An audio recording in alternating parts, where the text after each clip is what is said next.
Alrighty, everybody. Good evening or afternoon? Question mark. Welcome back to another, I guess just say time here in the tavern. Today, it's not one of my normal stream days. Today we are just coming in here, hanging out for a couple hours of trials. We're gonna be talking some things, talking some shit. Not really. We're gonna be doing we're gonna be starting to do a once a month podcast where we kind of just sit back, relax, reminisce on old times, talk about some of our favorite things. And today we're gonna be talking about bug fables. That's right. Good old buggy fables. So it's just going to be about us just hanging out and relaxing and just kind of enjoying our time together, enjoying our time with our chats. And we're just going to kind of relax and vibe. Yep. Relax and vibe. That's what we're doing tonight. Anyways, I'm going to go ahead and unmute. I think he's still doing his dancing and stuff like that. So we'll just kind of hang out and relax. But like and good to see you. Hope you're doing well.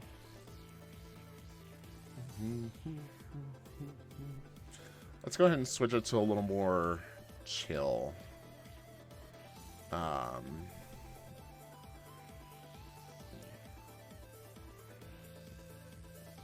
there's a lo-fi. Here we go. We'll kind of just switch to a lo-fi vibe. Oi. Oi. How's it going, Chief? How's it going? It's terrible. Absolutely terrible. Absolutely terrible. What's that? It just is. I don't know. Well, to keep in theme with, what do you call it?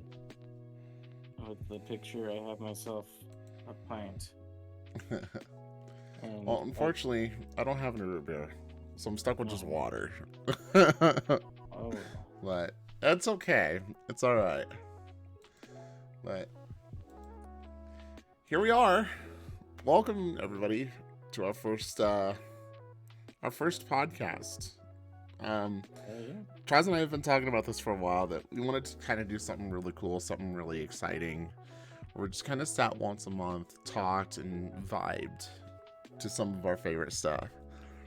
And we both agreed we should do, and our first episode should be no other than a game that I think started up the real bond that we have going on now. Yeah. Because I don't think you and I talked we kind of talked and we kind of vibed until we started really like delving into bug fables. Yeah, for sure. That is what definitely had us bond. And then over the past while, our friendship grew. We did a lot of things together already. And then we decided that we wanted to race each other. And our races aren't done yet. So, we learned that with one of the Bug Fables updates that they wanted to randomize the badges that you would find. It'd be kind of cool if they just randomize everything and just, put you into for a real challenge. Yeah, that'd be neat. But, like the shops having different stuff for sale than we're used to. Mm-hmm.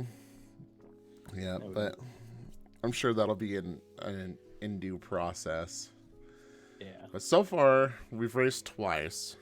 I destroyed him in the first one. And then he developed an even bigger ass whooping on this last race. I think it's just because I haven't played it in forever, and I need to get back into it and play it again. Yeah, but there's some new content in there that they added. So, I know that you're currently going through hard mode, which, holy shit, hard mode. Yeah, I dipped in that first try. I was I'm just gonna do hard mode when I started it, and then got destroyed. And I'm oh well, I guess I'm doing easy mode. Yeah, that was supposed to be how the game was going to be on default before. It's hard mode. Yeah, that was the default. I never knew that. And then they toned it down. Well, I'm kind of glad they did. Yeah, Like, it's tough. But definitely seems like hard mode would be like, you know, for those really big people who really need a challenge. Yeah.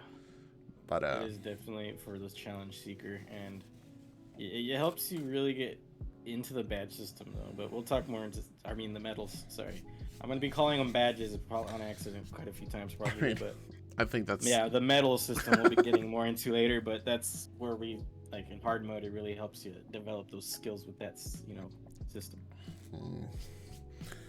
And through our race, I was really hoping to find like some of the ones that I wound up like ending my actual playthrough with, you know, putting Vi in the front or V, sorry. Wait, I keep forgetting that Trows has actually delved into and figured out that Violette? Yes, Violette is her actual name. And I was pretty close because I thought it would just stood for like Violet and like, well, that's her name. Yeah. But apparently it's like a German pronunciation. It's no, it's actually French because her sister is Jean. French. Okay. Yeah, she's Jean, her sister. So she is Violet. Okay. All right. See, the things that you learn, the things that you learn from one of your games. Yeah. Oh man. man. Cool little things about the game. But anyways, how far along are you on hard mode? I just made it to I think where you have to go to the prison. The prison. Oh. That old decrepit second to last chapter. Gotcha. Right. So, another thing, chat, for both mine and Trousers chat, is that we are going to be going really hard into Bug Fables, and we're going to be really discussing a lot of stuff about it. So there is high potential that there's going to be spoilers. So just let you all know. I put a tag on the stream just in case. Just let you all know, you have actually been warned. Yep. There will be some spoilers for sure. So, let's take a moment though. I know that we've talked about it in the past. Let's take a moment to adore the picture that 8-Bit Design has created for us for our almighty podcast. 8-Bit did an amazing job capturing all of our interests and melding it all into one beautiful design. It's like one room where each side is separated by something that we both adore. If y'all can notice, there is some Bug Fable stuff in there. It's one item, but it's kind of like all over the place. Yeah. So it's a really nice piece. Yeah. I really like it. And the DK coin on each of our sides. Mm-hmm. Yeah, because Donkey Kong Country was another one that we really bonded on. Yeah. Considering that we both had to endure each other for months to just get through that stuff. Which I need to finish making the episodes for YouTube. Yeah, that's almost done. Huh? I think I have 3 episodes left. Nice. And I've not been motivated to get YouTube stuff done. I've been trying to work on USGWTF. Yeah, I know. I figured that's what you were doing. That's just been a trial to work on. Yeah, Like trying to find a motive to just get going on it. But I digress, though. We're not here to talk about USGWTF or not talk about Donkey Kong Country. We're here to talk about good old Bug Fables. Do you want to start us off with something? Do you have any questions or anything? Well, I think I have a couple topics I listed already, and I figured why not start with just the main characters of the whole bunch, right? Yeah, you did. You did send me a list on stuff that you wanted to talk about. Yeah. Let's see here. So we wanted to. So yeah, what is your opinion on all 3 of them, like separately, like each character that we came across, whether it be in order or whatever you want in order you talk about? Gosh, I loved all 3 of them. Like all 3 of them had their own separate personalities. But if I had to choose a favorite, I would probably have to go with Leaf. Interesting. I think Kabu would be my third choice, so it would be Leaf, then V, then Kabu. Oh my god, I'm never gonna get her name right. You'll get there eventually. But it's not like with all three of them. It's like Leaf was an obvious choice. Like all three characters, I absolutely loved. Like when it comes to a lot of video games, there are characters that I love. There are characters that are like okay, and then there are some that I just wish would just jump off a cliff. but that was not the case for these three. Yeah, I agree with that. It's like on a scale of 1 to 10, you had like 9.9, 9.8, and 9.7, all three, right? Like exactly. Just that close, right? Yep. Exactly. And it'd be something that I thought about doing is I wanted to try to find somebody to like make a Leaf cosplay because I thought that would be really cool. Dude, that'd be really cool. Yeah, that sounds really cool. Like you think that with like how popular it is, that somebody would already be selling something like it. Yeah, I wouldn't be surprised either. Like because there's people that make a lot of bug fables art already. And fan stuff, so I'm assuming that there's probably some really creative person out there who's already done that. Oh, there has been. There really has been. Hold on, let me see here. So Leaf Bug Fables cosplay.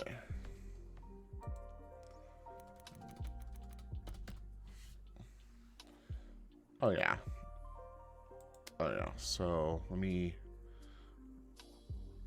Hold on, chat. Hold on. Sorry. But while I'm doing this, what about your favorites? My favorites. I would say the same as you. They're very, very, very close, all three. But I'd say V my favorite, Leaf second, and Kabu third. Just a little bit flip-flop from yours. Just switch Leaf and V.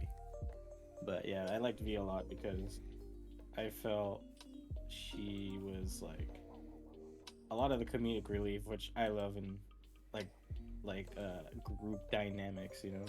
I'm usually the comic relief person, you know. So I vibed with V, and that's why she's my favorite. But Leaf, I loved his mysteriousness and you know his whole story and what revolved around him and what you find out later, and just the way he talked in like the third person was interesting. Yeah. Yeah, and then Kabu, of course, you gotta love that lovable beetle. He has the biggest heart ever. You know, love the guy. He's always there to help his squad. He's always there to help anybody, to be honest, that he feels deserves it.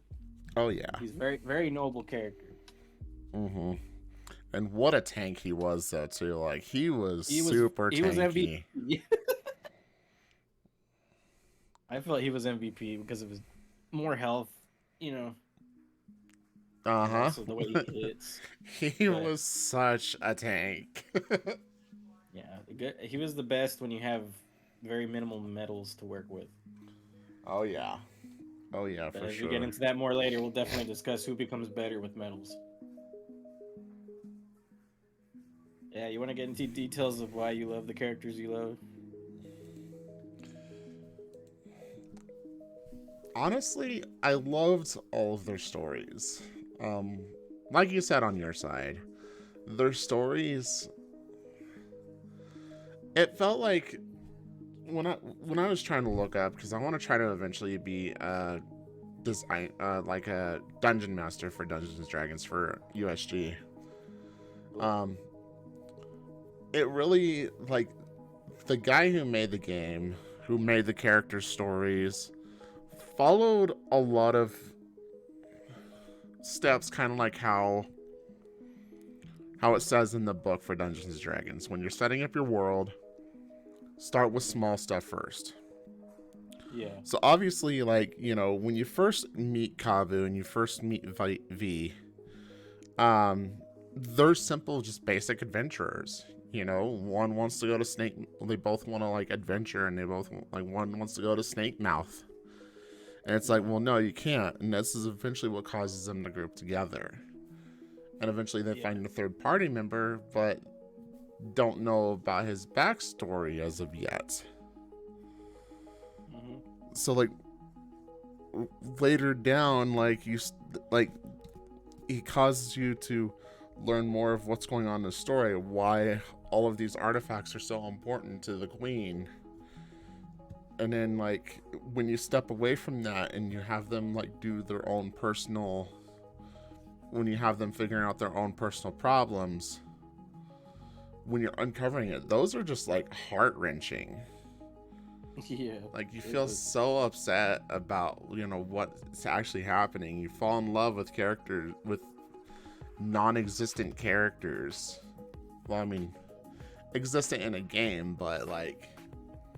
Right. Enough to, your story is enough to tug at your heartstrings, you know. Yeah. And Leaf's story was just by far my favorite one. Yeah, for sure. I liked his out of the three the most. I feel it had the most like twists and turns. And, you know, it's obvious what's happening. Like, when you finally uncover what happened with Leaf, and you realize, like, when you're first going through Snake Mouth Den, and you realize what's further in after you save Leaf, it should be, like, obvious what happened to him in the first place. Yeah, the inkling is there for sure. Like, I know there was, like, little tablets that, like, hinted everywhere. Well, not just the inkling, but, like, the zombie ants. Oh, yeah, the cordyceps ants? Yeah. Like, that should have been an obvious cue, but obviously it wasn't until we actually did Leaf's side story. Yeah. It's interesting how they did it, and I liked it. Yep. Yep. They added a lot of mystery to him, and then when he would, like, start talking in tongue, you know, like, and then all those, like, things started coming out, like, oh shit, that reminds me of those ants we saw. Oh, yeah. And and it all started coming together, so you're like, oh fuck. Also, by the way, I did send you a picture of that Leaf cosplay on Discord. I saw that there was a notification. I just didn't know it was from you. Okay, let's see. Oh shit, that's so cool. Mm-hmm. Wow. It seems like very simple to make. Yeah, it's just like some cloth with like some embroidery stuff and some fluff. Oh yeah. And those little plumes for the moth antenna. Oh yeah. Like so it seemed like it'd be something very simple to make. Yeah. So anyways. So let's see here. So let's move on to your next topic where you're talking about the world. Dude, the world is neat. And it's like it's massive. Like it's a massive world, but when you really think that deep down on it, though, it's literally someone's backyard. Yeah, they even give you a view of it with the telescope when you get to the top of a tree where the beehive's at. Oh yeah, where V's colony is, and you look down and you're like, oh shit, this is Bulgaria. It's literally just a backyard. Yeah. So it makes me really think, like, the creators of Bug Fables, if they really wanted to try hard enough, let's just make another backyard. And boom, you have a whole new world. The neighbor's next the neighbor's yard. Yeah. And deep down on the story on it would just be like, be careful, there's this massive beast that wanders, and it's like literally just a labradoodle. I can see them going for the everlasting acorn or something. The everlasting acorn? Yeah. No, I think they would try like something different on it. Different spin. Uh-huh. The lost city of something.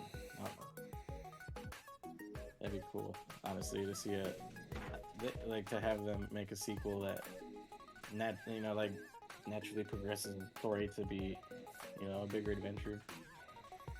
Well, it's like not even so much that it would be like an item. So what if it could easily be something like a case of, well, further out in the land, there's still uncharted territory, and there could be other colonies of ants or other colonies of insects. It could be something that it could literally just be like, we're sending an envoy, and then it could turn into something bigger. Like there's like this actual war going on between two separate colonies of ants, and it's up to you to try to figure out what's causing this conflict. Yeah, that'd be really cool. Like the ant colonies have like separate color tones, so you could differentiate.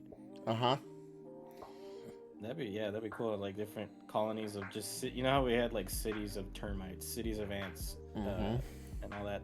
City of bees. Oh yeah. Have like a city of like grasshoppers or anything else, you know, and they have their own vibe in each city, and that'd be really like now you have me theorizing. See, like, it's awesome. The world is literally the creator's oyster on this. Yeah. So he could literally do anything that he wants to do on that. Yeah, they set up a wonderful world to expand upon really easily. Or, you know, it could be a case of, well, there's this massive structure in the background, and it's literally just the guy's, like, trailer. You must go and explore this uncharted land. Find food. You, like, find dust mites in the rug and shit, and you have to fight dust mites. Exactly. So it's like there's a lot of opportunity for Bug Fables. I'm really excited to see if it continues on, which I think I don't know, has the creator said anything about like potentially working on something new, expanding it? I haven't heard much from like a sequel or like a different game in general from that developer, but I really hope they're like keeping it under wraps for now and then revealing it like just a couple months before release. Like that would be really a nice treat to be like, oh shit. Oh yeah. Yeah, that'd be exciting. Now, what was like your favorite zone? What was your favorite zone or chapter or? My favorite chapter was 5, which is the one where you're going through that really thick forest with the jumping spiders. Oh. I just like the colors, and the enemies you fight are pretty neat, like different types of piranha plant looking things. There's jumping spiders. You meet a spider who's friendly wizard in that place, and I don't know, and the music there was just super serene and nice. Like that's probably my favorite area just to go through. It's super, not even that long of a chapter either. It's like, you know, a decently sized one, and it leads into the super scary, like deeper swamp area that we find, you know. Oh yeah. And I couldn't vibe with chapter 5 very well. I think my favorite chapter would have probably been 3, like going through the factory. I know why too. You like that fucking that music in the factory, don't you? The music is just absolute chef's kiss. Like the top of the factory and then going below the factory changes, like it gets all like eerie. But I absolutely loved chapter 3. I loved going through the factory. The boss fights were fun.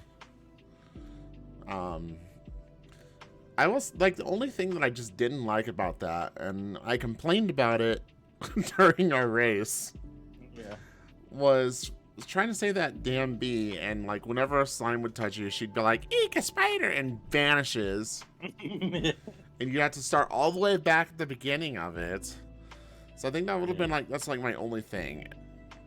Yeah, it's tough. Like, I figured a way how to get through that easy. Like, I think I mentioned to you. I got it through that part first try on a race because I practiced it in the hard mode a couple times. But yeah, there's a little bit of a cheese method I do. And then I don't know what caused me to just suck at it so hard, but like when you save those 2 ants and they're like, just press this button and we'll switch the panels. I struggle bust that so fucking hard. And I don't know why I was so bad at that part. But that caused me so many issues. Yeah, it happens, man. There's just certain parts in games where you're just like, God damn, that part was just a little better. Come on. Okay, so what would have been your least favorite chapter? My least favorite chapter, prison. The prison? Yeah, I got lost the very first time I went in through that area. It took me, I think, 2 stream sessions to figure my way around. And I was like, this place is just not a vibe either. Like, it just didn't feel good to be in. Like, I know it's what it's going for, the dreary vibe. It's a forgotten prison, you know, and all that other shit. But it was just, compared to the rest of the game, it was just so dreary, and then like too many like puzzles that were just mind-boggling for me. Oh yeah. And I was just like, I wasn't feeling it. So that's probably my least favorite. I hear you. I understand that. I think my least favorite was 7. Last chapter. The last chapter. I think I remember And you saying that it was rough. I'm not saying like the boss fight itself. Like the boss fight, oh, far from bad. It was epic. I think that was probably one of my favorite boss fights in a really long time.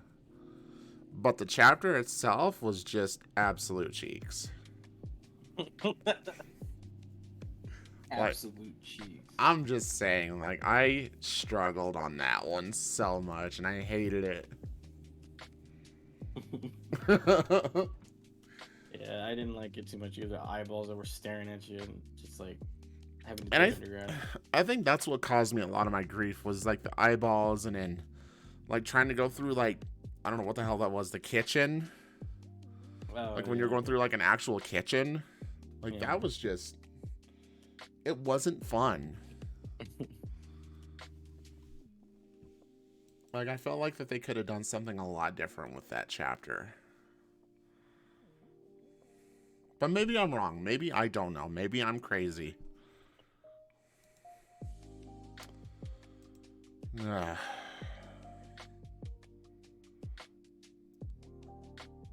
Oh.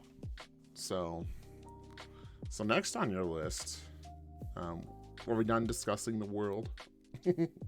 Yeah, I think so. We can talk about the next thing on the list. Okay, so it looks like that you wanted to talk about side characters and NPCs. Yeah. So do you want to go first with that?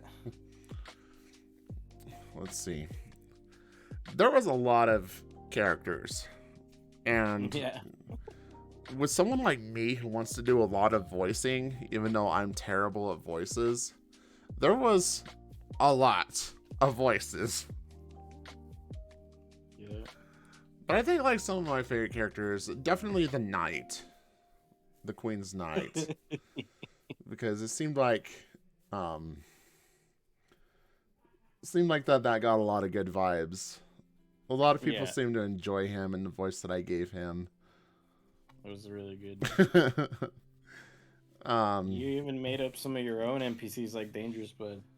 Dangerous Bud, yes. It's just like, you know, just like a simple Dangerous Bud. It's like, alas, I'm here to rot your fries. It just, like, you pick up a Dangerous Bud and you're like, this just sounds like some kind of villain name. It'd be something that you would find, like, in Powerpuff Girls. You know, some asshole had some kind of bad chemical reaction. He became a rotten potato. So now he wants to take revenge on everybody and turn everybody's potatoes rotten. It's like, no more French fries for you, heathens. It's like, well, I guess I'm not having any French fries anymore then. God, I forgot her name, but the fucking royal popular bitch and her little bodyguard friend, Mathiva. Is it Mathiva? Yeah. I'm terrible with names. Forgive me. Yeah. You think that with a game that I really love, I would be more familiar with names. Yeah, there's a lot to keep in mind, but I have the character list here on my side, so I can like remember to. But like those two were just, I was not impressed with those two. Like I know you were hating on Mathiva quite a bit. I was. Like, I really was. I know you just didn't hate that Ponzi bitch, but I don't know. I thought they were all right. Like they were pretty good to me. Like in terms of like being a rival team. Mm-hmm. You know, they're meant to make, you know, push your buttons, annoy the shit out of you. It was like Team Rocket kind of, you know. That's how I felt with them, and eventually you get to find out Zasp ain't really that bad. You know, Yeah. he's just I'm not gonna say the word actually. He's just you know, just super sprung. Yeah. Then I think another one of my favorite side characters was Professor Honeycomb. The one with the beamering. Mm-hmm. Yeah, he was another one of my favorite characters. spooky old man. But Yeah, what else? what about on your end? Let me see. I gotta look back on here real quick. Let's see. General Ultimax made me laugh. Remember that guy with the tank, and he ended up being like a little bitch in the end? God, yes. He was funny as shit. I thought he was funny. I'm General Ultimax. Like... And then there was also the Wizard Spider. Fucking love that guy. He's like, get out of my fucking tower. Yep. Don't take any books. Oh, you can take that book. It sucks. Like the one book. Yeah. I remember that one. Yeah, that was fun. And what else is there? There was scrolling through here. Oh, the little shy moth that has her little flute that you can play music. She was super cute. Yeah, I felt bad for her, and I bought like every fucking song that I could. I'm like, support her. Yeah, support her. Support your local artists. Because like through the whole thing, she just seemed like, you know, she was like homeless and, you know, didn't have a home, didn't have a job. Yeah. And it's just like, we'll work for honey. Yeah, she was just a sweet moth. And what else? There was that really freaking thick ass aunt that wanted to buy berries, and like she would just like dual wield like some mining picks and make the tunnel for you. Yeah, that's if you wanted to get there earlier than when it opens for free. Yep. Yeah, she was fun. That was a cool character. Yeah, nice little fast travel thing. And I'd also say, like, you know, the queen and king of the termite capital. Oh yeah, they were fun characters. Yeah, that one was very asshole like the other wasn't, but they were. Yeah, they were really cool. Mm-hmm. They were Queen Lyra II and King Hector IV. Apparently.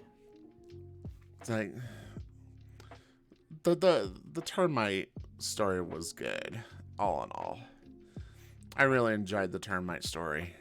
I like how it was kind of like Glitz Pit like, but not too much. It had like 3 fights or 4 fights. But that maze to get to the termite city, fuck that. That was stupid. I hated that maze. The fog was really annoying.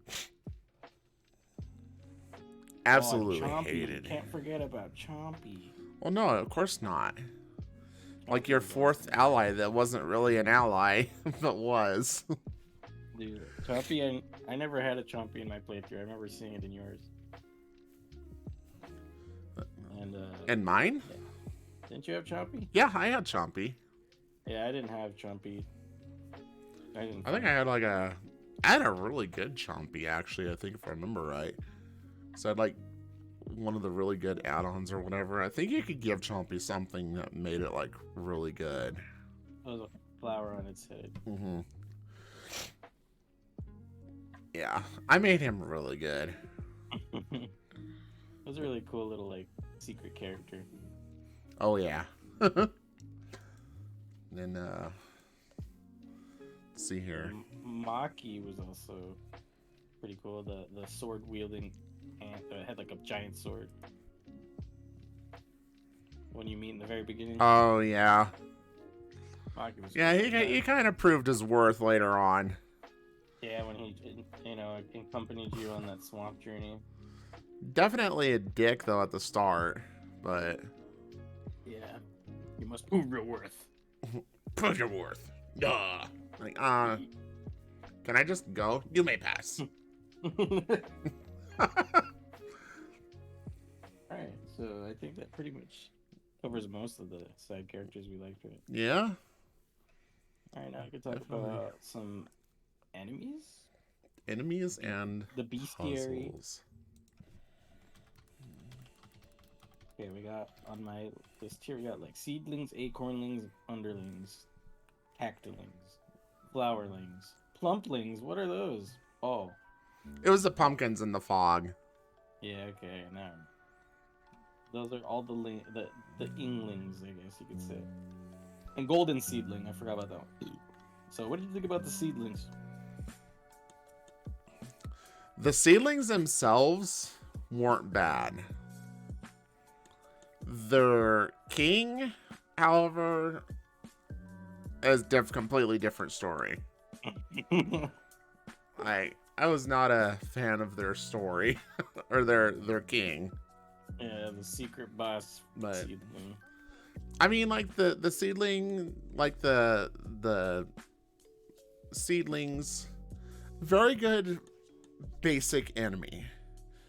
You know, they're kind of Goombas. like Goombas, exactly. Yeah. They're like the Goombas of the Bug Fables community. Yep. And they all have their separate little perks with the different, types. The acornlings have more defense. Yeah. The underlings have more HP. The cactlings have more defense and poke you if you step on them. Yep. Flowerlings fly. Plumplings are pretty even on base HP and defense, so they're just kind of chunky. And then we got the golden seedling, which is fucking rare. 20 HP or some shit. And I've never That's seen a what- golden one. Or it does 20 damage to you in one hit or some shit. But yeah, those are rare. But yeah, I thought they were pretty good little Goomba-like enemies too. Like, they weren't too much of a hassle to deal with. Usually I would flee if there was like a set of 3 or 4. Fuck that. I don't want to fight for you. Yeah, I've never seen the golden ones. Yeah, they're really cool. They either hit you for a lot or they run after a certain amount of time. And when you kill them, you get a bunch of berries, I believe. I was kind of sad that I never saw one. Oh well. What about the zombie ants, zombies, and the zombie tools? Those guys were. The zombie beetles were my enemy out of all the enemies. I fucking hated their rush down. And I guess I think I tore through them fast enough that I don't really remember them being a problem to me. Zombie beetles were freaking terrible on my end. I could not. They were HP 12, and they could they were hard to block because they're so fast when they would run at you. Right. So I had no trouble with zombie ants really. Zombies not so much either, but the zombie beetles fucked with me. Yeah, zombie ants were like really good. Like another basic enemy. Kind of a good cave basic enemy. Yeah. And zombies, you never really had to deal with them too much. The beetles, I just tried to take down as fast as I could, so I didn't have to really deal with them. Like they just seemed like that they were a problem child, and I just didn't want to deal with them. Yeah. And then I also have the jelly shrooms, bloat shrooms, and inches. And it just Inches, yeah. Those 3, the inches are just like armadillo kind of things to me. And they were whatever. yeah. Jelly shrooms, same kind of thing. They were whatever. Bloat shrooms were a little wary because they're poison. or their numb ability, and a poison, I think too. Yep, they had the possibility to numb, Yep. which Didn't run into them that much, but they were still kind of annoying. and of course the niches, just basic roly-polies. Yeah. Let's talk about Denmukis, though. Mookies, the electric fucks. Denmukis are probably one of like the most adorable characters. They're little ever. aphids, right? Kind of look like aphids. They're just like little tiny like Pikachus. Want to squish them. Then we got the evil cousin, Maid's Feet. I don't remember these ones too much. I don't either. They're just there, I guess. Like, they look cool, but we didn't run into enough of them, I guess, to like really have an opinion. Yeah. I don't really remember them too much, but Numbnails though. There's a Deere.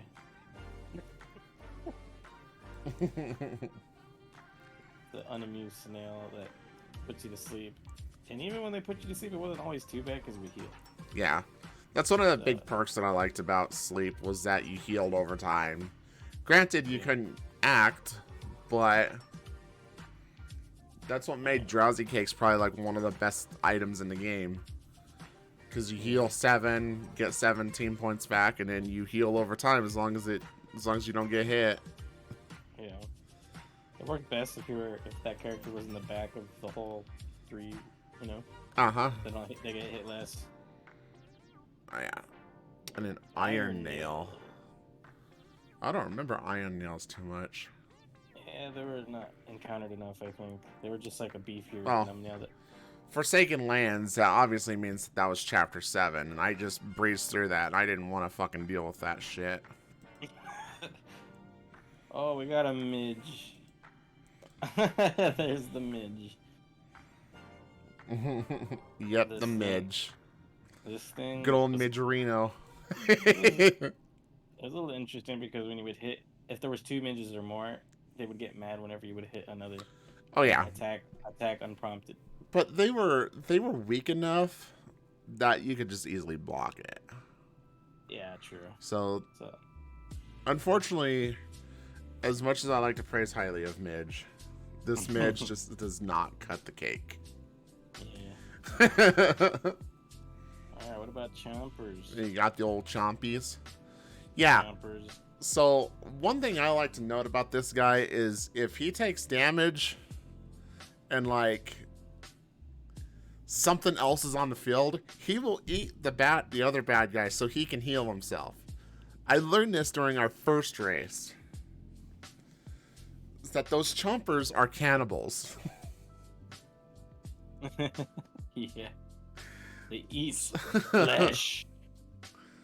So, like, the Chompers were just, like, fucking huge on cannibalism. So... And then those Chomper brutes, even more cannibalistic. God, don't even get me started on the brutes and the wilds. The brutes are 23 HP. Those things are beefy. Yup. You gotta go with all your high damage moves to get these out of the way quick. And if you don't kill them fast enough, they shoot seeds, which make more. Yeah, and then you just gotta deal with more. Which also sucks. I got the wild chompers. Those things are just in that forest I liked. They just look cooler to me than the regular chompers because they're green. Yeah.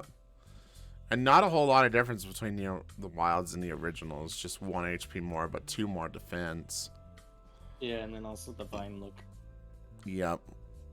They're pretty basic, but I like them overall through the 3 different chomps. And then you have the Weevils. I hated these guys. Yeah, these guys were fucks. Like, they don't seem like that they're all that much, but... the way they stole health from their own own partners, and then also they would like have super hard to block moves because of the like and bite. Yeah. You know that fucking shit. You know that noise, right? Mm-hmm. That was annoying. I never timed it right. Yeah. No, I get you. Then you have like all of the fucking desert baddies, the Psycorp and the Arrowworms. I hated the Arrowworms. I tried so hard to avoid those guys. They just did not seem like that they were worth the time or effort to fight. Yeah, Arrowworms. I did dodge quite a bit. And Psycorps were just dumb. Yeah, those were avoidable for me too. I just would not fight them. Just look at their little dangly feet. Love those Poor little dangles. I just love their look, to be honest. They stole your shit, which was annoying, but if you took them out quick enough, you'd get it back. Yep. But still, they're adorable. Thieves and bandits. The bandits, a lesser thief to me, but annoying still. Like, I think the one thing that the thief has the advantage over, it might have lesser HP, but it flies. So, if you don't have V bring them down, then they're just gonna be a pain in your ass. Yeah. And the burglars... Oh, shit! They were kind of a pushover sometimes. They just would dash through or throw a rock, and they were kind of easy to block the rock throws. Yep. I liked the burglars. I liked their designs. Yeah. They just look like they're ready to steal some cake. They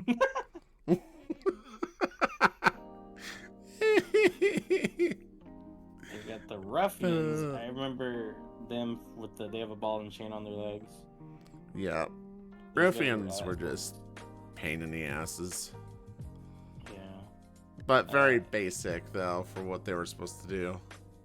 Yeah. A late game basic enemy. Mm-hmm. And the bee-boops. These guys were cool because you'd hit them once and they would change fire formation. Yep. And depending on which one that they were on, it was what their attacks were. I really liked that design. Yeah, it's a cool like sentry bot looking vibe. Yeah. And then the sentry security turret.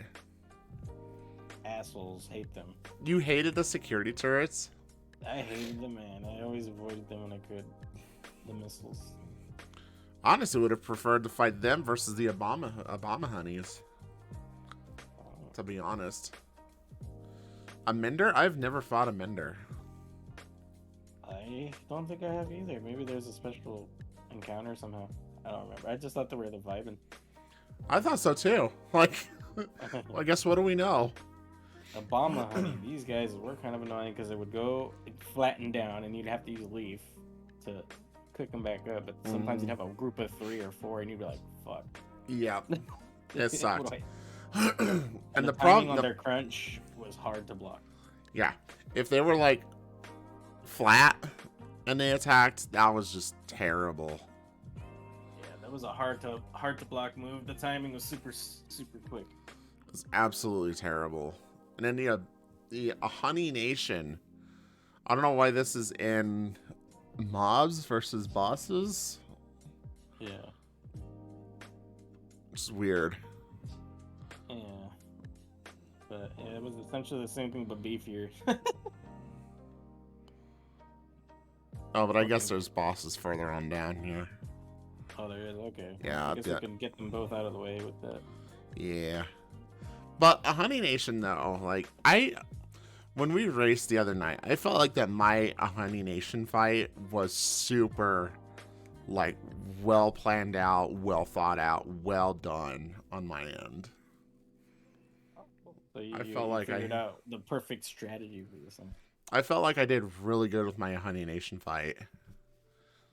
Yeah, I don't think I had too much trouble on my end either. Let's see. You just had to figure it. You had to know, plan ahead of time with those little tiny Honey Nation guys, or Abomination or whatever. Now, crawlers, I really didn't have a problem with crawlers. Or just like tools to use. The fire ones were a little bit of a trial, but again, that was like absolute last zone of the game. So it's just like, well, guess I'm fucked. Yeah, the regular sand and ice ones were just like tools to me. Yeah. You just use them to help you get through puzzles. And the wardens were fucking annoying. Oh yeah, I hated wardens. Yeah, they were a pain in my ass too. Yeah. I just wish and then they would like appear as like regular ass cockroach statues. And then they would come and fucking come alive and fight you. Like, god damn it. So yeah, that's how I felt about those games. They were just, and they have pretty good HP for being floating heads. Mm-hmm. And they got HP boost. They got decent. They got decent stats. I got the haunted cloths too. These guys were alright. They looked cool. I didn't have good vibes with them at all. I just like the design of the ice one more so. He has a cool hood. Yeah. But nothing really all too much about them. Yeah. Fucking leaf bugs. Those yeah, the designs, 3 leaf bugs. I love the leaf bugs. I really like the design of the leaf bugs because they made it seem like that the leaf bugs were like an uncultured tribe. Right. Kind of like how you, when you read the story about that one plane that like went over an uncivilized civilization, and they came back and like literally the entire bottom of the plane was just like covered in spears that this tribe threw at them. Yeah. It's like it's best to leave these ones uncontacted. Yeah. This is the vibes that I'm getting from these guys. Just totally, cut off from the world for a long period of time and just stuck in their ways. Yep. Yeah, and you gotta love the way they look too. Just they're like essentially like the leaf camouflage bugs. Yep. They were really cool. They all have like the leaf bug ninja that looks like kind of like praying mantis like. Then you got the leaf bug archer. I'm not sure what bug that would look like, but the leaf bug clever looks like a beetle for sure. So yeah, they like have their like counterparts. Yeah, definitely love them. They had that cool little like when you were trying to get through that swamp, they would try to halt your progress.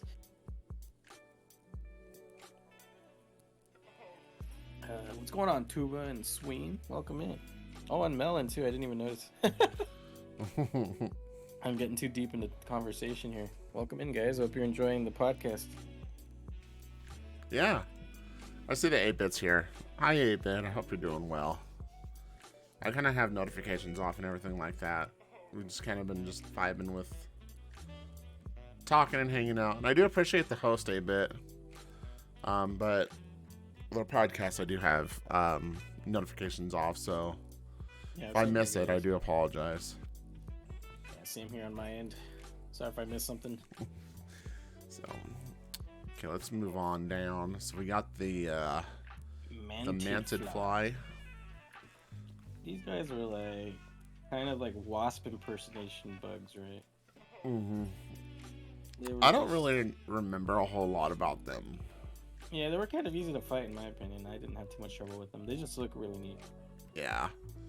And same with the jumping spider. The jumping spider was he was cool. He was cute. The jumping spider was pretty cool. Yeah, I liked him. He was one of my favorite enemies in the forest, Far Grasslands. I liked him a lot. Then the mimic spider.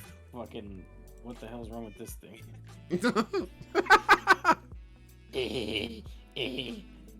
So you guys probably can't see what we're looking at, but if you guys are curious, you go to the Bug Fables fandom wiki, and if you want to follow along, we're looking at the bestiary. Hop down. Not right now. And yeah, the mimic spider, I don't remember too much of it. It looks fucking silly. Then you have the diving spiders. Diving spiders, good, very basic enemy when you're like on the boats. Yeah. It's a nice like aquatic bug to fight. It says that they were also found on Stream Mountain, but I don't remember this. Yeah. And the water strider's another kind of Another one of the guy. metal legs, basically. I like his little like teeth poker thing. Or mandible. Bellastas. These motherfuckers are scary.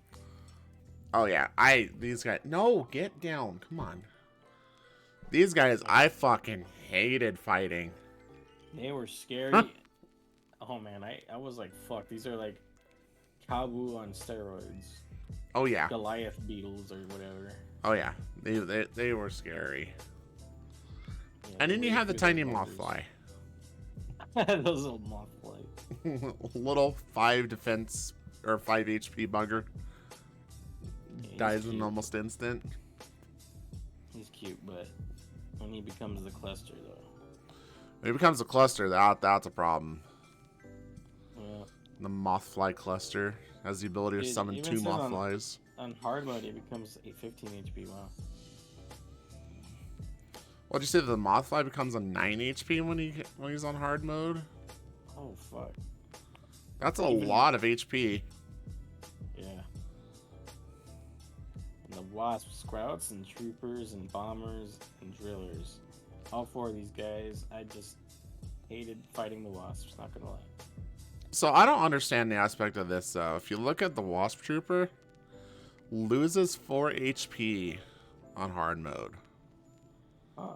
Like that is a lot for 1 defense and 2 attack. That doesn't seem like a lot. If you had 2 attack to spear toss, that's 6, and spear strike, that's 6, plus a charge to add 3 more. True. Yeah, I think. So I guess if you bring him down fast enough. Yeah, if you had 2, like if you hit him with 2-5, like if you hit it with Kabu's like heavy horn or whatever, Mm-hmm. and then V's boomerang toss that hits 5 times, you would take it out. But yeah, if you let it boost or whatever, you're donezo, bro. Basically, yeah. But yeah, these were like probably the most challenging enemies to fight, and I didn't like. I had trouble fighting them so much that it just wasn't enjoyable after a point. Although Yeah. I do appreciate their designs. Yeah, they were a mob that just wasn't good. Yeah, they were pretty tough. All right, so I think we're on our last mob, the Venus Bud. These were cool. I like the concept behind why it exists. Yeah, but they were such a trial. Like, I hated the fact that you had to like perfect your attack to where you had like either Kabu or Leaf hit, and then have V hit, and then have the third one hit, just because it kept going up and down every time you hit it. Oh yeah. Like that just was not fun. Yeah. It did get annoying for sure. Like just changing formation all the time. There was no perfect way to take it out without it doing that. Just In that stage of the game, at least, right? yeah. So yeah, I get that for sure. Okay. So here we are on Bosses, bosses. kinda, Yeah. right? Because you have Acolyte area. Your first fight. She's a mantis, I think, right? Yes. And I thought she was cool. You had to like choose between Kabu and Leaf and Kabu and V, and depending how you chose, you'd have an easier or harder time. Well, no, this was like I think the very start of the game. No, that's Maki. Was it? Oh, Yeah. you're right. I'm dumb. Never mind. Ignore me. Golden Settlement. Yep. Yeah, she's the And one who with was- the vines. So who was your 2 choices fighting Arya? I usually went with a V because she would prop up on her vine up high where you couldn't reach with Kabu. and Leaf. Gotcha. So that's how I would usually do it.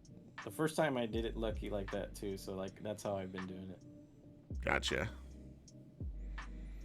Okay. Well, And then we have shit. the one that I hate. So we already know my opinion of good old Mothiva. Well, what about her second fight in the Golden Hills? Like when they just interrupt your ass, almost getting to the top. And we stomped their ass just as hard. I remember this Yeah. fight. This fight can be tough if you don't do it right, though. Like, if you take out Zasp first, she's gonna just resurrect him. Mm-hmm. So it's the thing that, like, out. it's the thing that you had to, like, literally, like, juggle on trying to figure out how to do damage to both of them. Because if you attack Mathiva, Zasp gets mad. Yep. So you had to, like, coordinate really well, try to figure out, you know, what can you do? You know, Gamble really good with, like, hitting Mathiva, getting her down into where she's, like, low enough that she's if you think that you can do enough damage to Mathiva so Zasp doesn't get out of control, and then get Zasp down far enough so he can just knock them both out in one go. Like, these two were a challenging fight to try to figure out. Yeah, and then once you do, though, it becomes a little bit trivial. Because it's another one of the things that if you knock out Mathiva, Zasp becomes just permanently enraged. Yeah, like, when we did our race, I hit Zasp first, like, 3 times, and then I just started focusing Mathiva, and then after she was gone, I hit him. I did my final last 3 turns with Kabu, Leave, and V all at once. Yep. And he got taken out. It was just he had to like figure out. Okay, I got to do like at least like a little over half damage on Zasp, but then focus all my attack on Mathiva, and then once the time comes when he's fully enraged, they'll just get him. Yep. All right. So now we got Astothiles, but you can just call him asshole. Yes, asshole indeed. Fuck that guy. He just did not let you use items. I hated that fight. And I don't know if I don't remember or not, but I don't know if when he slapped the item out of your hand, if it was gone forever or if it just went back in your inventory. I think it just went back into the inventory. Okay, because if it was gone forever, I would have been pissed. Yeah, he was a piece of shit for sure. But Double a creative hit fight. steam. Yeah. He was a creative fight. I just hate the double hits, man. He'll smack you once and then be like, bah, bah, bah, 3 times. Mm-hmm. Dune Scorp. This guy was just a beefy scorpion. And it wasn't too hard for me. Yeah, he wasn't a problem. He looks cool. It was a fun fight. Primal Weevil. Primal Weevil. I don't remember fighting this guy. I vaguely remember, and I can't remember enough, to be honest. These are some, yeah, like Cross and Poi, these are secret fights too. Like, I think Primal Weevil's one of them. So I don't remember Cross or Poi. No, he's apparently a main boss because he ambushes the team in Chapter 6 outside the entrance to the Termite Kingdom. Okay. It's been a while. I don't remember. Cross and Poi. Oh, wait, never mind. These aren't secrets. These are the ones you fight in the arena. Mm-hmm. I don't remember too much about them. They just look like pretty, like... Basic fight. Just medieval termites. Basic fight is all they were. And then the regular spider, first boss fight. Yep. It was Good. A good teaching, good learning experience. He was a good first boss. Taught you how to use the battle system pretty well. Yep. I liked him. It was a little funny seeing the dynamic between V and Kabu in the beginning when V runs away.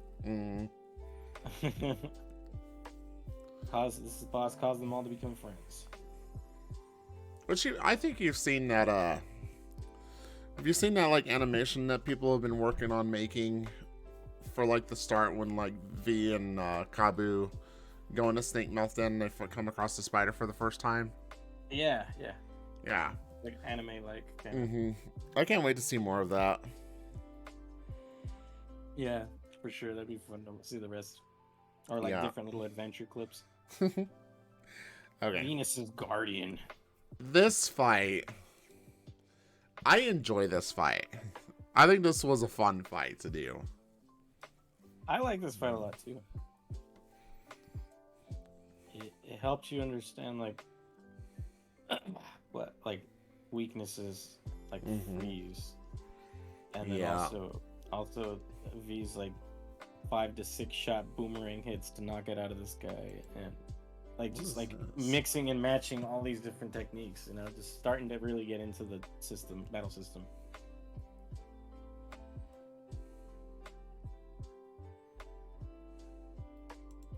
Hold on, what is this? What is what? So if you go into like the more detailed screen, so if you like click on Venus's Guardian and it pulls up a more detailed page. Yeah. I see that there's 3 different HP spots. So you have HP, and then HP hard mode, and then HP EX. I don't know what the fuck EX is. Oh, the battery operated simulator. In the Hive, you could refight bosses and holograms. Oh. And it's an even harder challenge. Oh, well, fuck that. Yep. That's basically that right there. Although I'm sure it wouldn't be a problem. Sure. Okay. Anywho. What about that heavy drone? Another fun fight. Man. I really liked the heavy drone. Yeah, it was alright. I liked how it showed physical damage when you would get far enough along in its fight. It would start cracking. Yeah. And like one of its attacks, like easily super counterable, which is like when he fires off the rocket and gives you like 3 turns. Oh yeah. And then just literally have Leaf just shield that person. Yeah, easily. A lot of its attacks were easily counterable. Yeah, the beam is what fucked me the most though, because it would be like zoom, dum dum dum, but like I would always block at the zoom, not after the triple boom boom. You know what I mean? Yeah. like the way I'm saying it, people probably what the fuck. Yeah. So don't block at the zoom, block at the boop boop boop. Oh, man. This is such a bug Fables like conversation, man. Like, goddamn, it's so specific, man. Yeah. You have to I get it. what we're talking about. Oh. Don't block at the zoom, block at the zoom.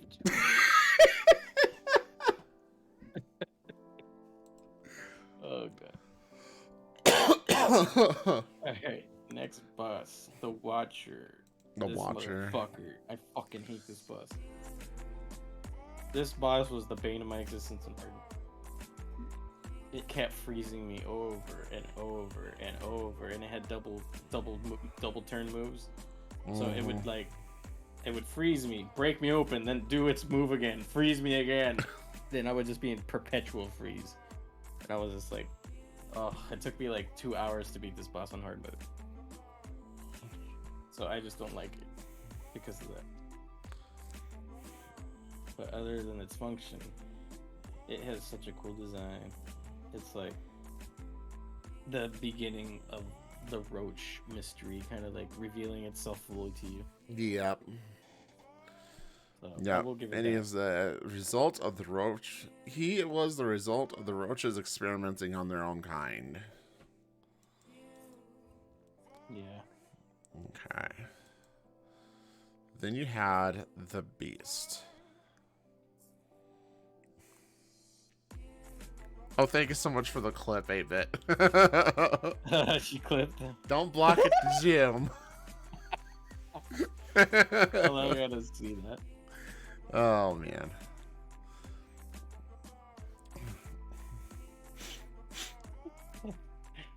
Oh yeah, because I think the Beast was what caused Kabu his struggle. Yeah, this beast, it was definitely the crux of his whole situation. And I really love the boss design on this. This is an evil ass centipede, and centipedes are evil as shit in general. You know what it reminds me of? You've seen Scoliopeed, right? Yeah. Yeah. Yeah, I can see It that. looks like a Scoliopeed. It's like What, edgelord baby? Scoliopede. Hi, I'm talking. Do you want But love? yeah, I really like. I think this is probably one of my favorite boss fights, to be honest. He was of a fun fight. Like, he just didn't function too, but like also his whole the backstory behind Kabu and Uh-huh. him coming The fact that, like, his... you know, it was one of those things that Kabu, like, V and Leaf are there to support him and help him with slaying the beast that took the lives of his teammates. It was a good story. It was a good story. Oh, and General Ultimax. here we are on your favorite boss, General Ultimax. I love this guy. Just sat back and ordered people to do what he wanted, and then he just bop him in 20 HP. Like, what the fuck? I was expecting like 50. But then he had his fucking tank. Yeah, and the way he was such a ass kisser. He was just that fucking comedic relief boss I really appreciated. Like, he sounded cool, General Ultimax, like, oh fuck. And then, like, you come to meet him and it's like, what a bitch. But I love him for it. Ultimax is very arrogant, boastful, and loud. Although he's implied to be smarter than he lets on, his personality is likely influenced by the Wasp King's brainwashing, as he meekly apologizes to the party during the epilogue ceremonies on friendly terms with them afterwards.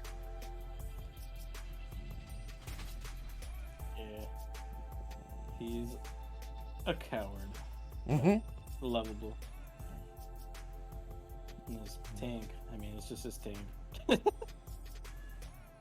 Mother Chomper. I never got to fight this, I don't think. I think I did, and this was a bitch. Sounds like it would be. Yeah, I fought this one, and I hated it. Oh yeah, because this is where you get Chompy. Ah, see, that's why I haven't fought it. Yeah, fighting Mother Chomper gets you Chompy. Nice. So yeah, she was a bitch of a fight. I hated her. At least he got Chompy out of it. Broodmother? Never think I fought Broodmother. I did not even. Power plant. It's a secret fight. The electrically charged Mama Midge was drawn to the Golden Settlement Star Plant. Mama Midge. I thought I said Mama bitch. I'm like, what? No, Mama Midge. Oh man. Zommoth. I fought this one. Zommoth is probably one of the cooler fights too.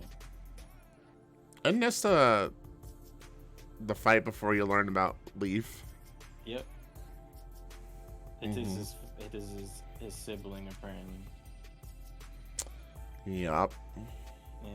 And it looks so cool being like the only one of the few moth to zombies you see. Yeah.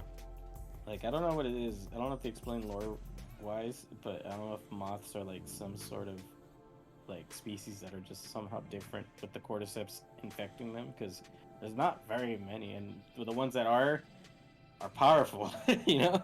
Mm-hmm. So it's like very interesting to see, like, just the whole like mystery behind it.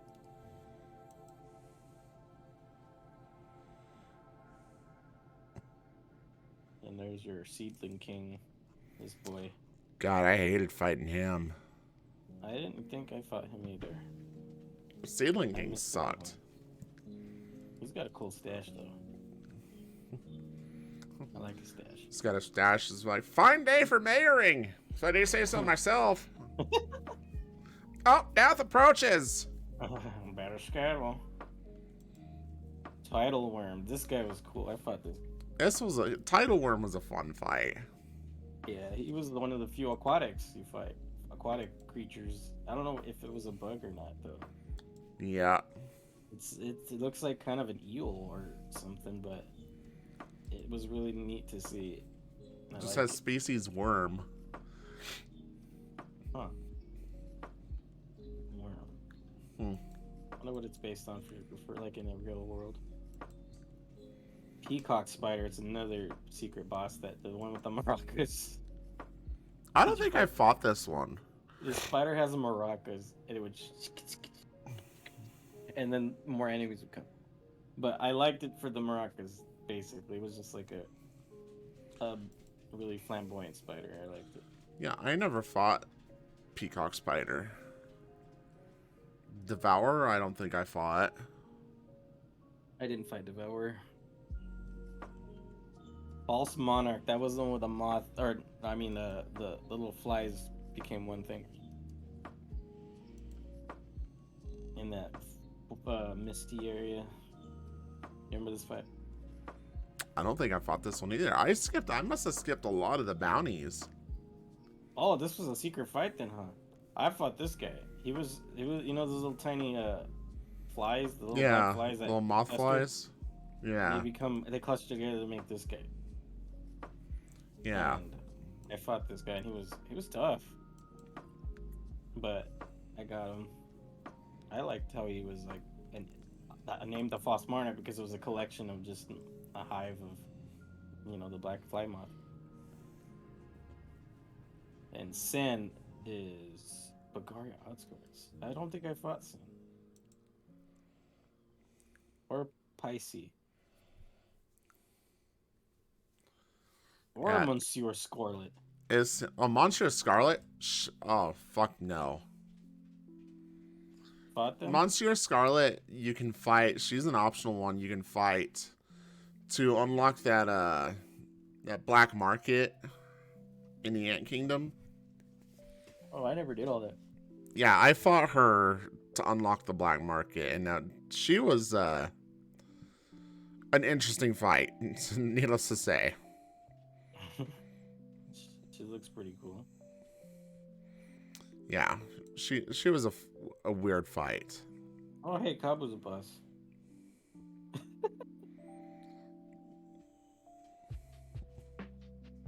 Kali. I don't think I fought Kali. I remember fighting her.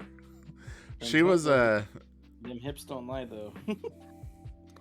she was an optional. She was an optional. I think like she was doing like a dance or something for you, and you accidentally break one of her pots, and she gets pissed off at you. Oh shit. Yeah, I wasn't expecting to fight her. I was like halfway dead already at that point.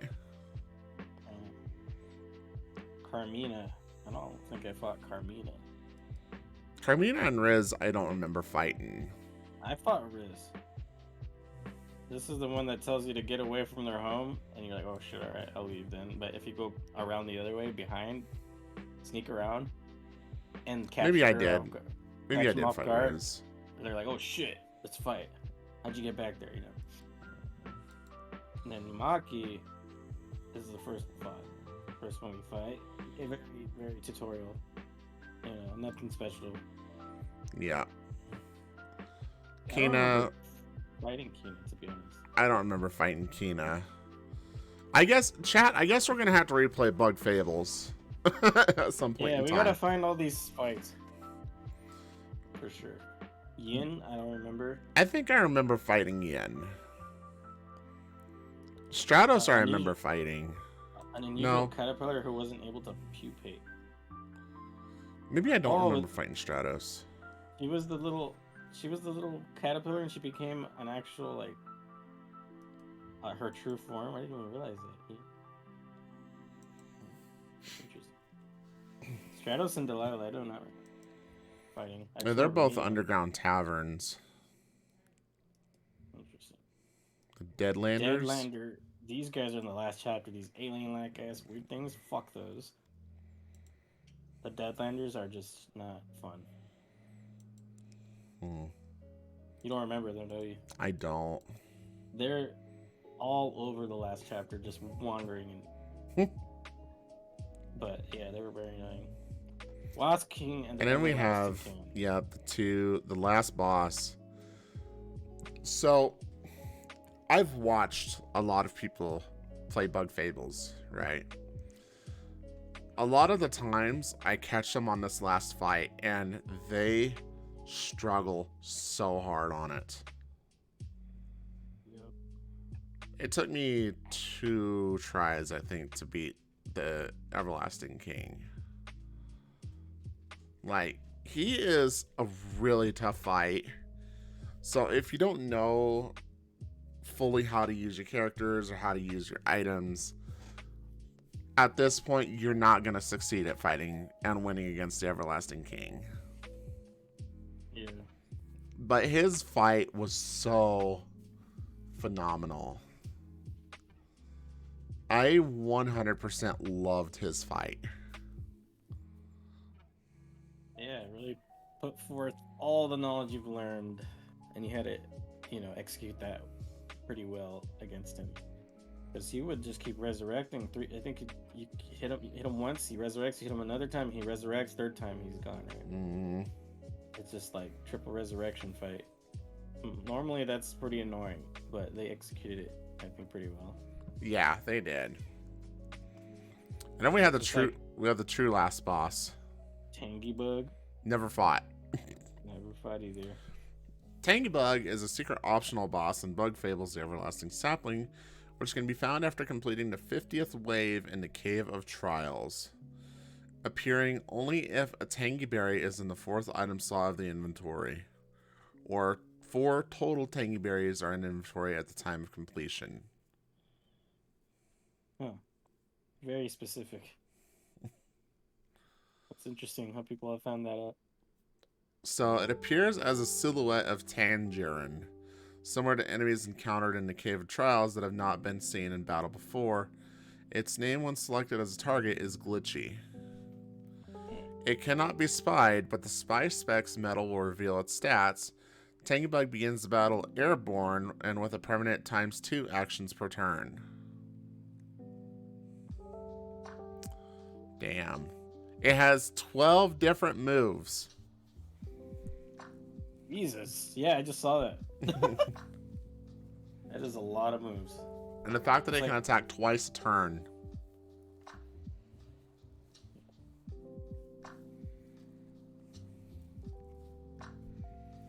God damn. Yeah, I don't know if I'd ever want to fight this guy, to be honest. Well, it really depends on how tough the rest of the trials are. Yeah, for sure. I haven't even done that stuff. To to be able to go through Bug Fables again and just find a lot of the stuff we haven't got. It's gonna be quite a journey, but I think it'll be worth it. Considering that fight number 50 is 2 Deadlander Wise.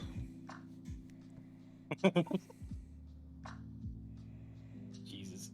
It's disgusting. Absolutely disgusting. Disgusting. Well, okay. that covers all the bosses and stuff. Yeah. Covers all. So looks like next that we skipped puzzles, but is there really a whole lot of puzzles that we can talk about? It's just the basic. It's just the basic, executions of all the puzzles they did. Were in the beginning were pretty fun, and then they got a little more challenging for sure as they went.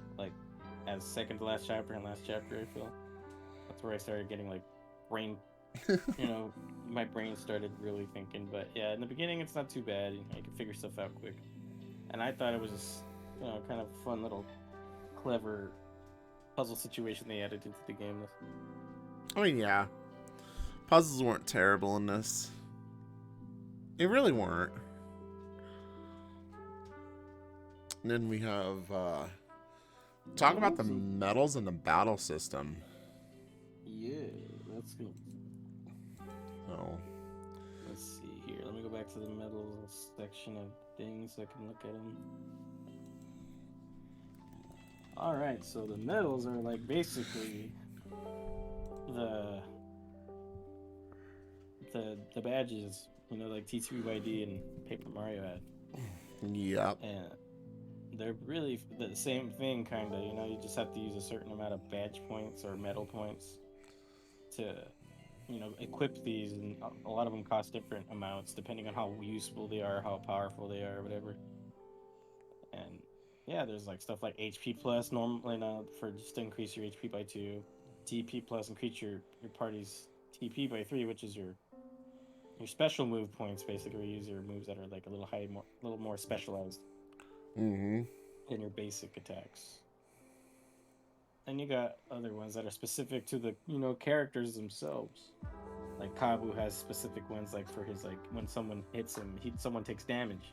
This is horn sharp, you know. And then you got V's poison needles to make her needle throw to be poisonous, and you got, you know, Leaf's ability to, you know, maybe to increase his ice freezing time, or how often it freezes, you know, like stuff like that. And it's really cool. And there's a lot of useful, like, mixing and matching you can do to make things a lot easier for yourself. Oh yeah. Yeah, like some of the best badges are for sure, like, you know, just getting those common TP HP plus stuff, you know. Then like stuff like the antlion jaws we found in the fucking, you know, our randomizer, where it boosts an ally attack, making them ignore 1 point of enemy's defense. Antlion Jaws is really good. It really helps with like characters that don't have defense breaking moves like Kabu. You know, Kabu breaks through defense, but like V should be really getting some, you know, mileage out of that. And you got like heavy sleeper or sleep resistance. You know, heavy sleeper, you'll sleep longer, but you'll be taking half the damage you take from when you're asleep, and also still healing. So, which one would be like your absolute favorite? What was your absolute favorite medal? Absolute favorite medal. Man, let's see. I'm looking through the list right here.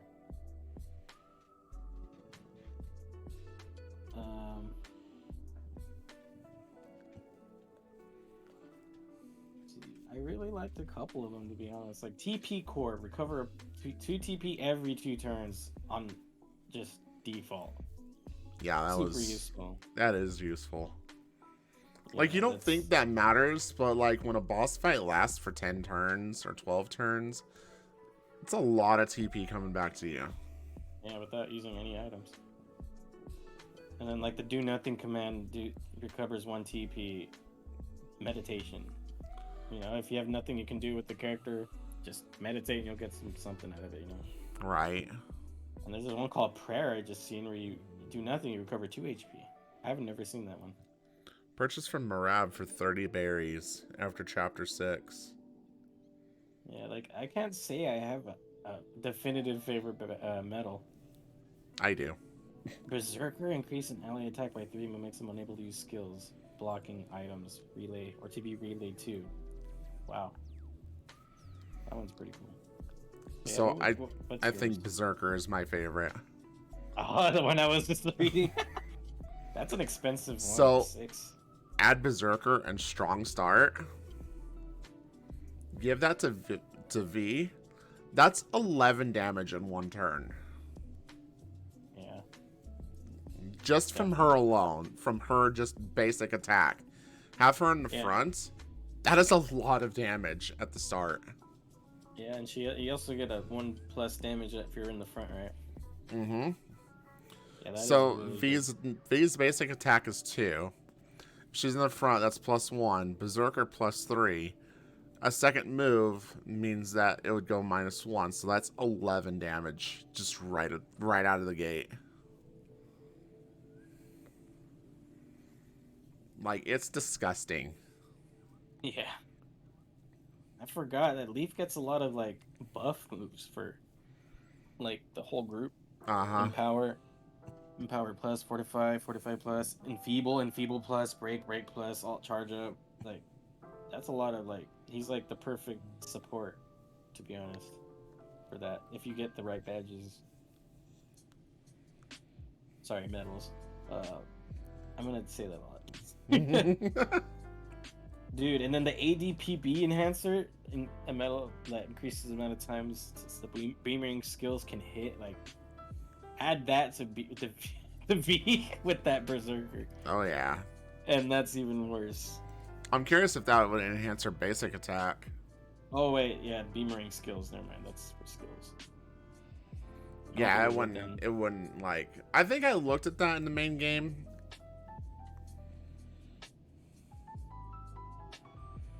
Yeah, I think I looked at that one in the main game, and I just don't think it would have worked. Dude, Berry Finder increases berries found after defeating enemies. Also very good. Yeah.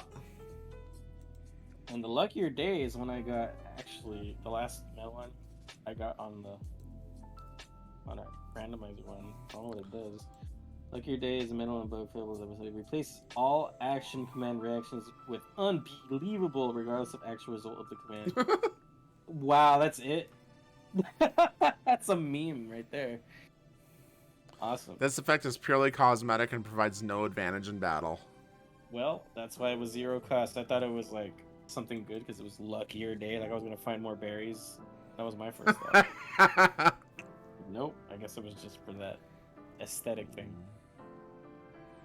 But yeah, those medals, man. There's a lot of good ones to like mix and match and like play around with, which is really But fun. then there's also a lot of not so good ones.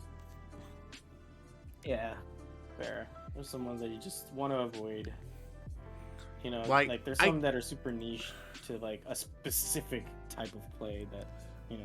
I get that there are a lot of like there are a lot of ways that like a lot of these can be used. But like when it comes to something like first plating, when it says that the first hit to the equipped bug does the first hit dealt to the equipped bug does no damage in battle. And that's 4 metal points for 1 block.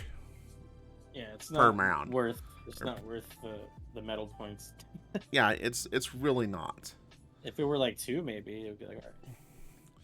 I mean, if it would like permanently increase defense by 1, I could see use of it.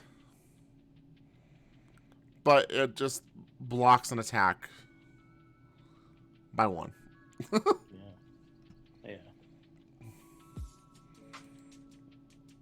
Yeah, so I want to talk about the battle system now, maybe.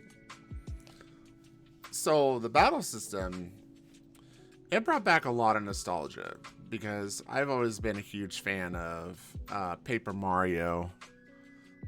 Like, Paper Mario 1,000 Year Door is probably one of my absolute favorite games.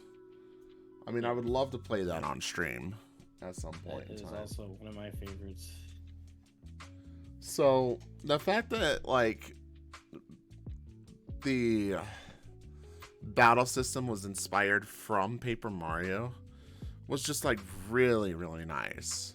It's a very smooth system. I don't think that there's anything that needs changed on it. I think that they landed it right on the money and how it needs to be. Yeah, well, also expanding upon it too, which was really nice as well. It was fresh and familiar. It's just, I just don't think that there's anything that they need to change on it because it gives you the aspect that you need to know how to block, you need to know how to use items, you need to know how you're going to use your turn wisely to get the most benefit out of it. It isn't like Final Fantasy where you're just mashing A and hoping that you just get crits or fucking limit breaks or whatever the hell it is that these children are talking about nowadays. It's one of those aspects that you have to know how to maximize the output of your turn. Yep, pretty much. And I'm getting wowed. Like, wow. It is fun. Like, I like the added things because I know a lot of people who are familiar with Paper Mario know the basic, you know, you get your basic, you know, like hammer attack, jump attack, and items, and like special moves, you know, and then your partner's moves. Mm-hmm. But in this, you have it all set to your 3 partners in 1, which is like a nice trifecta, you know, battle system where you like switch off between your power character, your support character, your character that does multiple hits in 1, even though it's not as much damage as you know. Mm-hmm. That like they all have their uses, and then mixing and matching with the battle system as like special moves and whatnot, you can chain some pretty cool shit together. You Yeah. know, like mixing each other's special moves. Like V and Kabu have a move together. Leaf and Kabu have a leaf together, and all three of them have a move together. They all execute together at the same time. You just do all the button commands. You know, and Yeah. it's slightly different than the partner system that Paper Mario had because they were just there to help with a couple different embellishing moves. But with this, you're just completely together, working hand in hand, like trying to maximize the output of damage, like you said. Like, what's the best course of action? Yeah. Yeah. So again, I feel like that it's like really set up perfect, and hopefully they'll keep it how it is.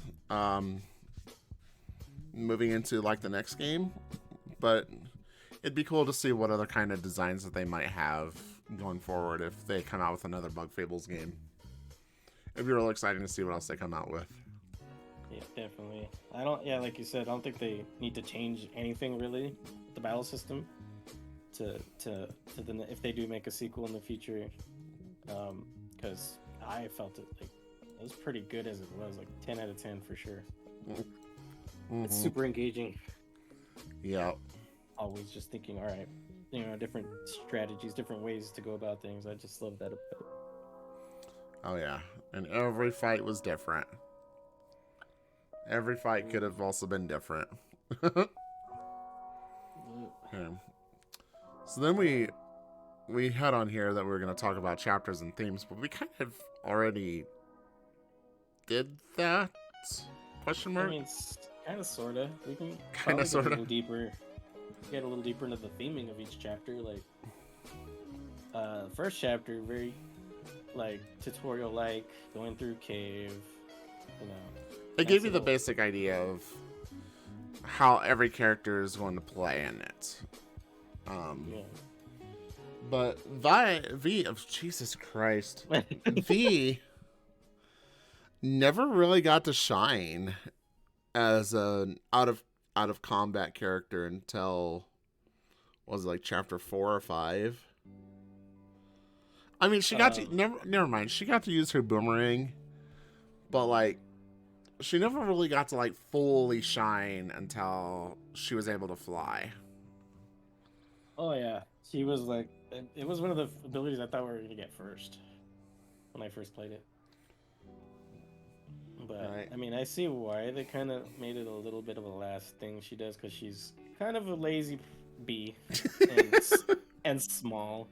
But like, if we were to unlock fly right away, a lot of the puzzles and challenges we were presented with later, you know, we would have had a lot more stuff.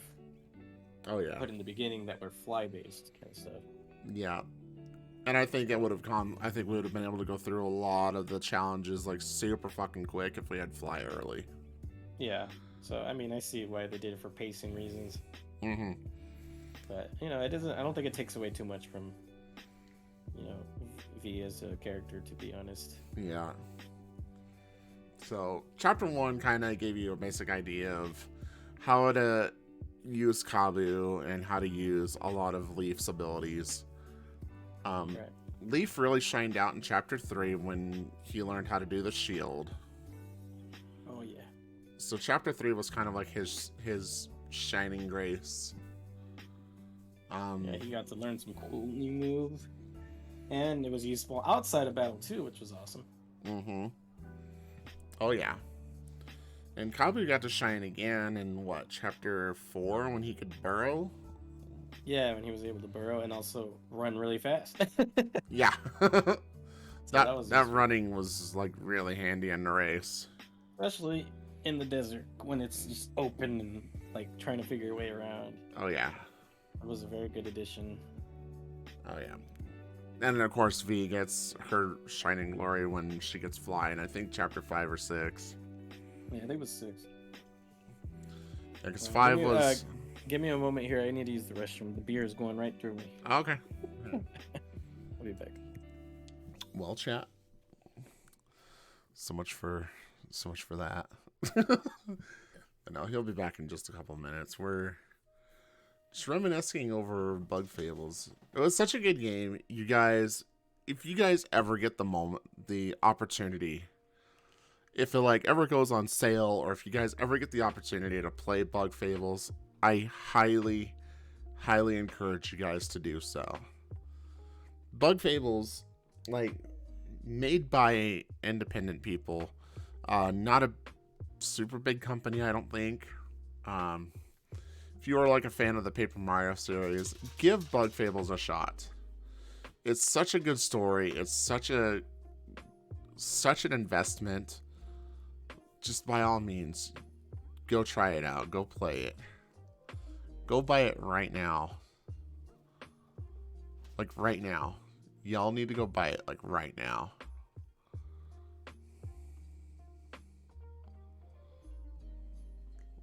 Y'all hear me? Right now. My chat. Chaz's chat. Y'all need to go do. Y'all need to go buy Bug Fables. Hi, welcome back. I'm trying to make sales here. Bug Fables needs to be sold. It needs to be sold now. Because it's such a good game. Like, the story, guys, is just absolute 100% top notch.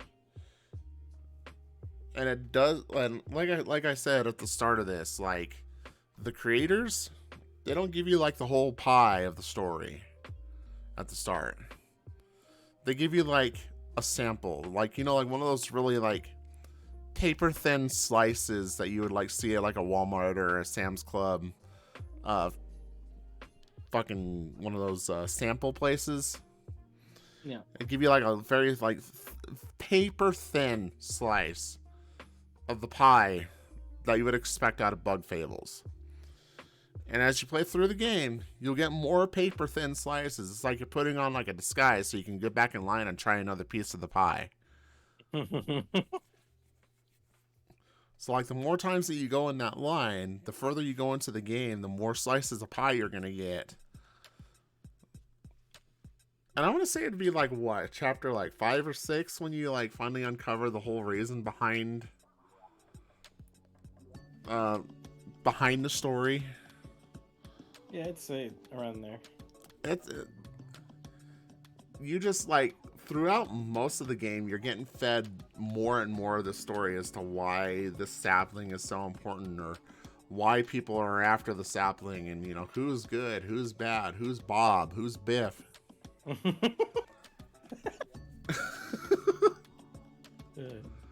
Like, boss fights are 100% meant.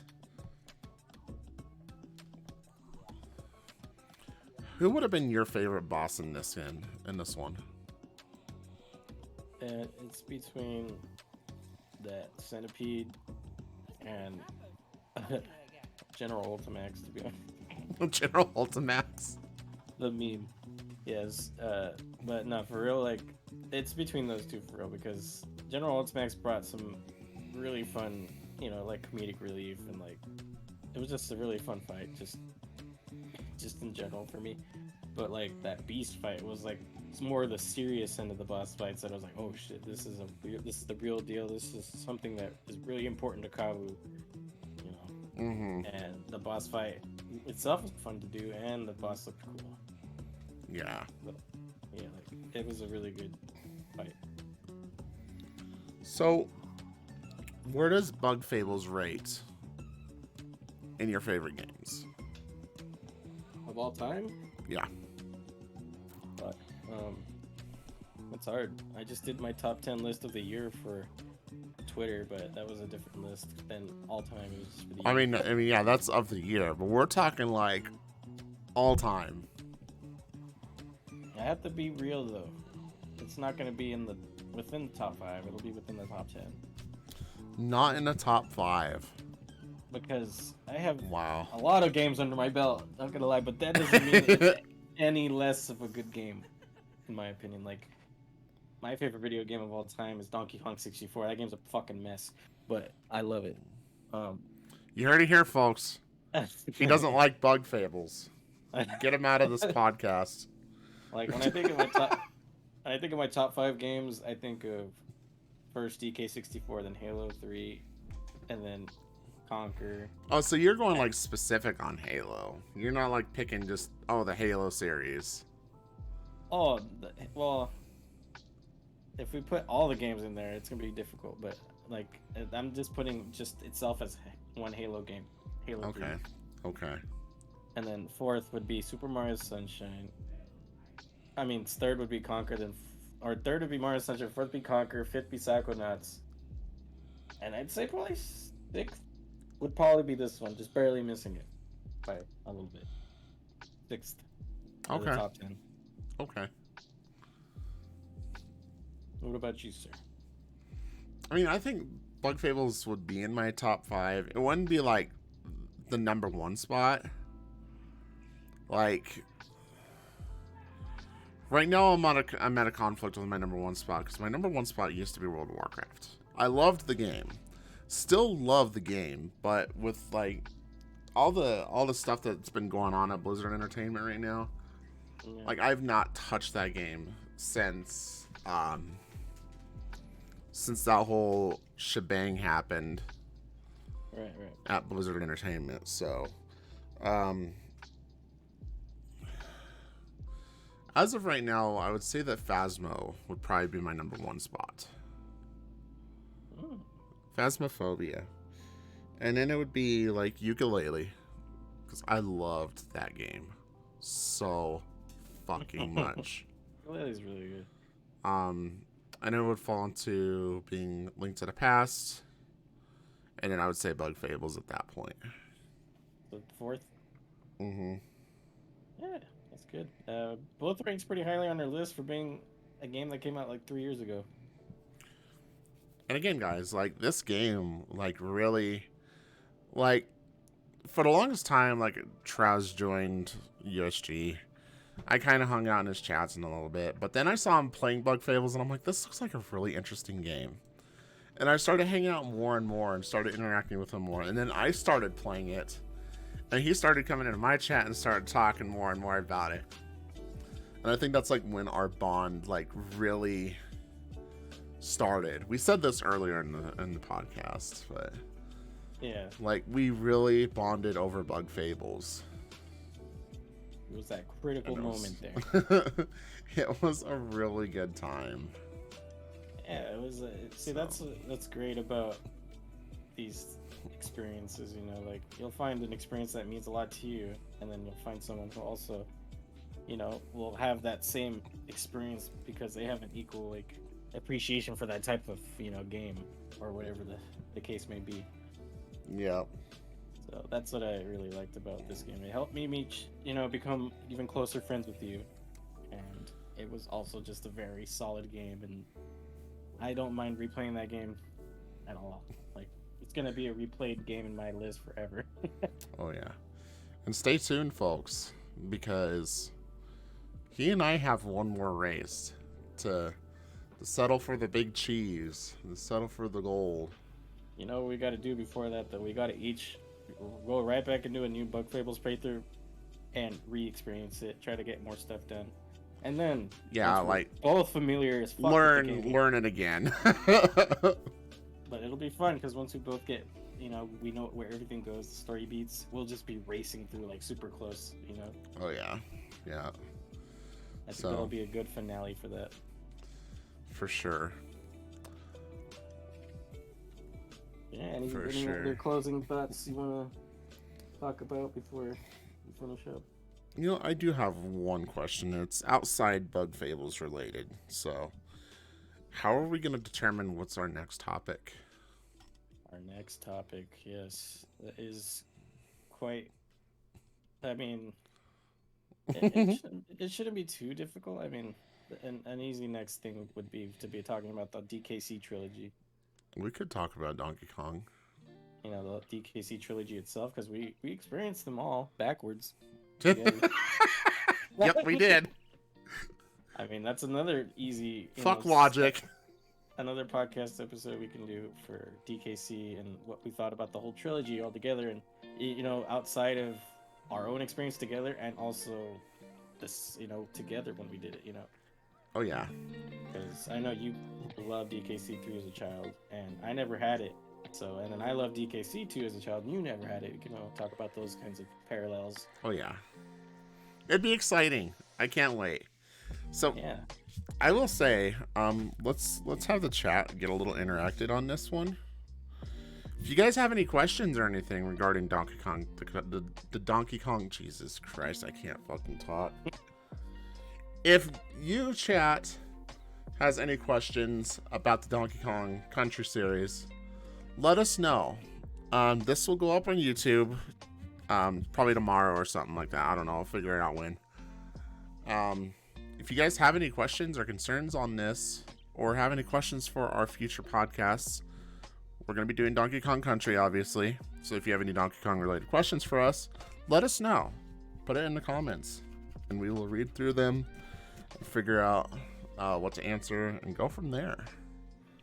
Yeah, we'd love to hear from you guys. But I think that's all that I have, and it's a good thing too, because we're about at our 2-hour mark. Yep, I think we're good for the for the first episode. It was really fun. Hell yeah, that was glad good. we did it. Yeah, that was good. That was good. I appreciate you, Trows. Thank you for being a friend. Of course, my dude. We that's also a little tribute to good old Betty White. May she rest in peace. Aw. Yeah, that was something that happened. That was something that happened. But anyways, guys, I'm going to go ahead and get out of here. I'm going to transfer you all from my channel over to Trows' channel, because he's not done yet. He's got a whole night planned for you guys. Yeah. I'm really excited to watch him play through his next game. Yeah, we're doing a Mario 64 coin challenge where we don't touch a single fucking coin. Hopefully. Are you taking a shot for every coin you touch? I don't know. I don't have shots. I have beer. Take a gulp for every coin you hit? Maybe. I'm just kidding. No. Because that might be a problem in the future. Yeah. All right.